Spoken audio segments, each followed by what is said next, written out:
राम नाम सब कोई कहे, नाम न चीने कोय। नाम चीन सतगुर मिले, नाम कहा वह सोए। देखो, जो हमें गुरु नाम देते हैं, हमें वो नाम जपना आना चाहिए। हमें वो नाम जपना नहीं आता, इसीलिए हम परमार्थ में ज्यादा उन्नति नहीं कर पाते।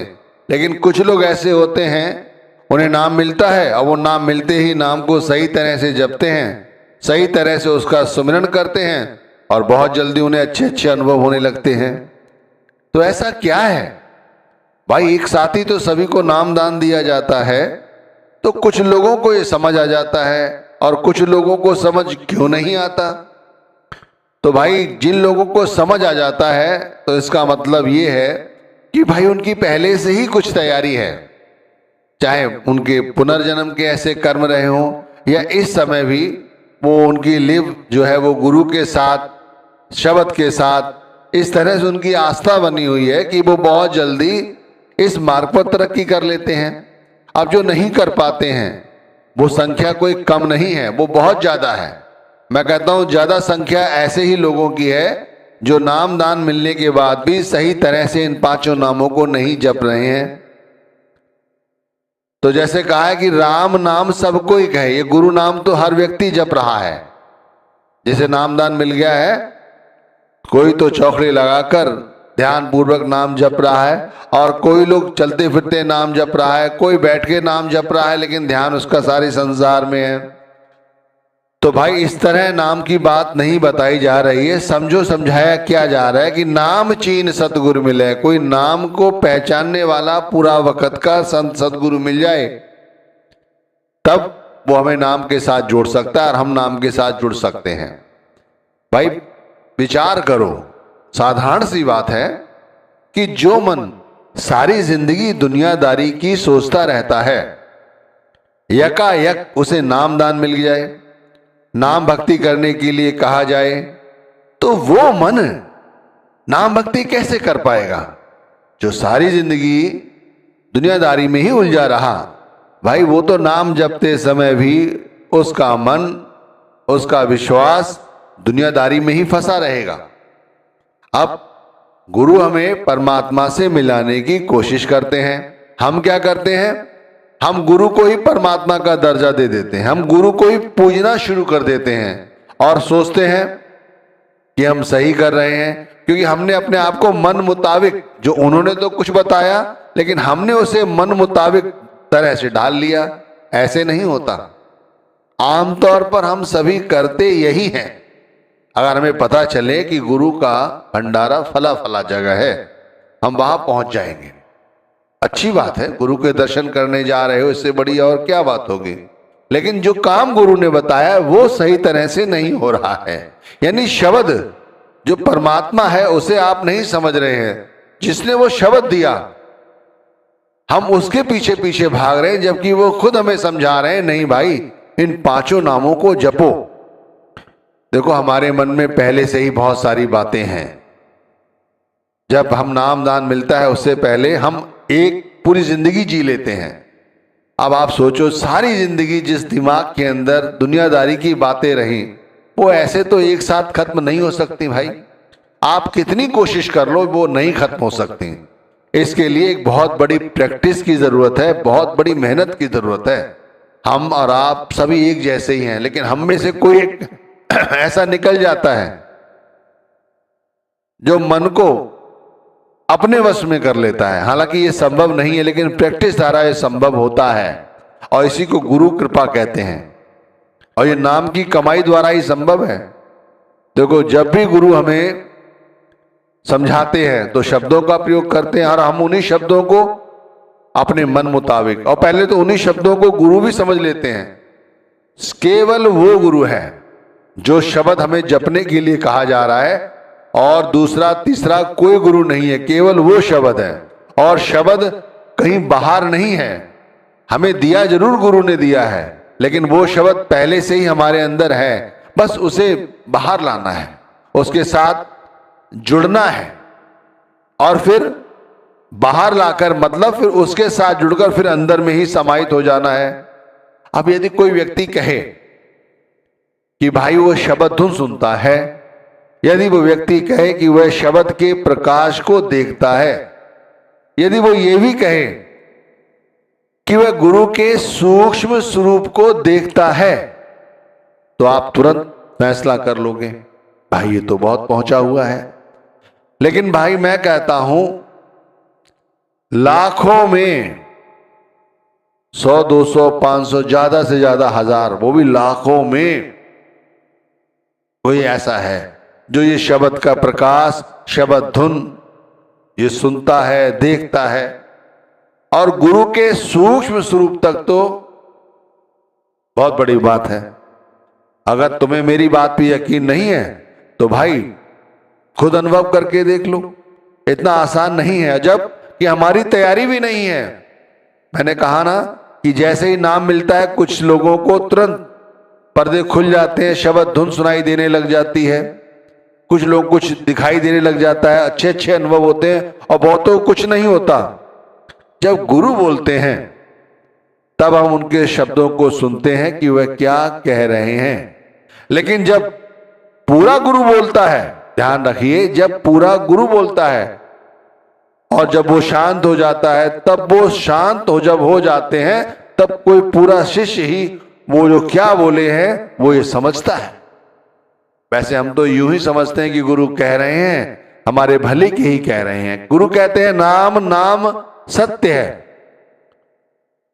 ये जो राम नाम या गुरु नाम, ये जो परमात्मा का नाम, ये सत्य है। लेकिन हम सत्य को नहीं समझते। जैसे हमने देखा है कि लोग जब मर जाते हैं तो उसे जब कांधे पे रख के ले जाते हैं तो लोग कहते हैं राम नाम सत्य है, हरि का नाम सत्य है, सत्य बोलो गत्य है। ये सिर्फ मानते हैं, कोई विरला ही है जो जानता है कि ये हरि का नाम सत्य है।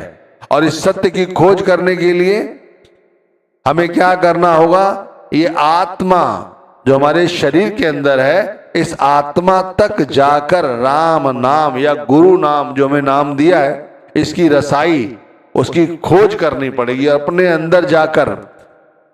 अब यदि शब्द पर ही अटक गए, केवल शब्द पर अटकने का मतलब है नाम को रटते रहे, तो क्या उस हरि नाम को, गुरु नाम को जान पाओगे सच्चाई क्या है?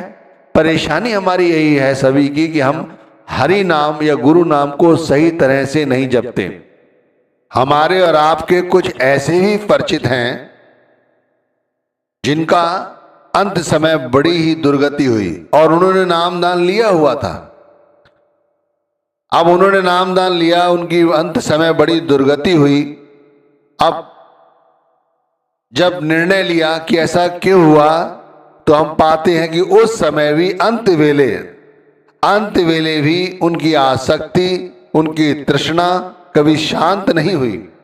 अब आप सोचिए, नामधारी थे, नाम जप रहे थे, गुरु से नाम दान मिला हुआ था, लेकिन अंत समय भी उनकी आशा, तृष्णा, आसक्तियां खत्म नहीं हुई, इसीलिए उनकी ख्वारी हुई। और हम सोचते हैं हमारी ख्वारी नहीं होगी क्योंकि हम नाम जो जप रहे हैं। लेकिन भाई ऐसे कैसे? ये सत्य नहीं है कि ऐसा हमारे साथ नहीं होगा, हमारे साथ भी हो सकता है। इसीलिए कहते हैं कि जीते जी समय रहते ही शब्द को उस तरह से समझो जैसे कहा गया, नाम चीन सतगुरु मिले। जो पूरा गुरु मिला है जिस तरह समझाता है उस तरह से नाम जपो, इन पांचों नामों को, वरना नहीं। भाई नाम दान मिलने से ही कोई आत्मज्ञानी नहीं हो जाता।